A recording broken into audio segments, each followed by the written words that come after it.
Well, it is day 20 of Russia's invasion of Ukraine, and while Russia's actions are being widely condemned, South Africa abstained from voting for a UN resolution condemning the invasion. President Ramaphosa says a negotiated solution can be reached.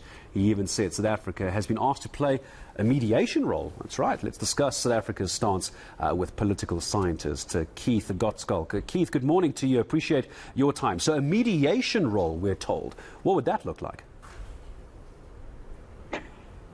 It depends if Putin and Volodymyr think that it will help to have either President Ramaphosa or any other outsider as a mediator, as opposed to the direct negotiations that are going on and off between them. And when it comes to our role in this mediation as well, we don't quite know all the details, Keith, of what the South African president and the Russian president had to speak about as well. What kind of pressure could we have put on Russia to take a step back from the aggressions we're seeing? Do we have that kind of clout, do you think?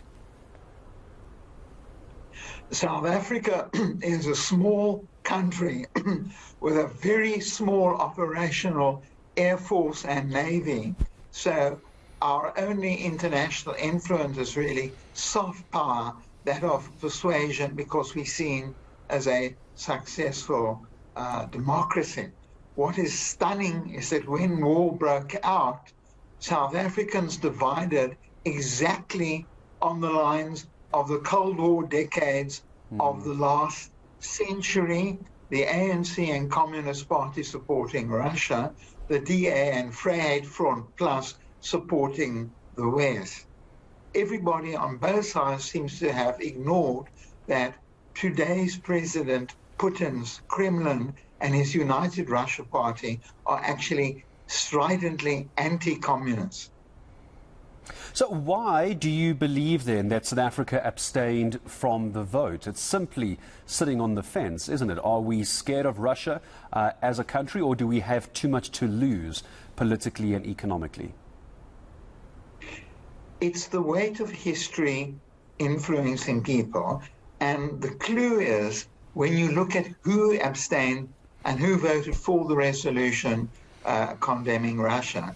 It was South Africa, Namibia, Angola, Mozambique who abstained, which of course means the ANC, SWAPO, MPLA, and Frelimo governments, who used to be in the last century guerrilla movements getting arms support from the then Soviet Union. It was countries like Botswana and Zambia which came to power peacefully without any alliances with Russia, who voted for the resolution. However, our Department of International Relations did issue a statement calling on the Russian army to withdraw from the Ukraine.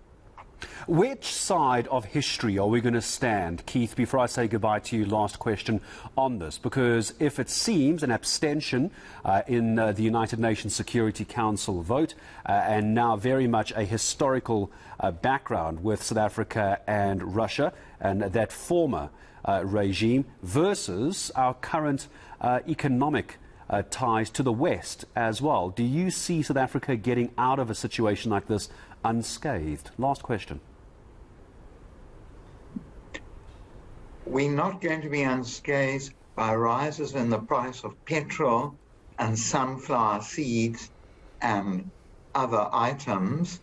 Our current line seems to straddle both abstention in the vote plus that call for the Russian army to withdraw. So that seems where South Africa has positioned itself. It's going to be a lot of damage financially for all South Africans. Political scientist Keith Gottschalk, I appreciate your time in speaking to us this morning on the South African Mornings. Lots of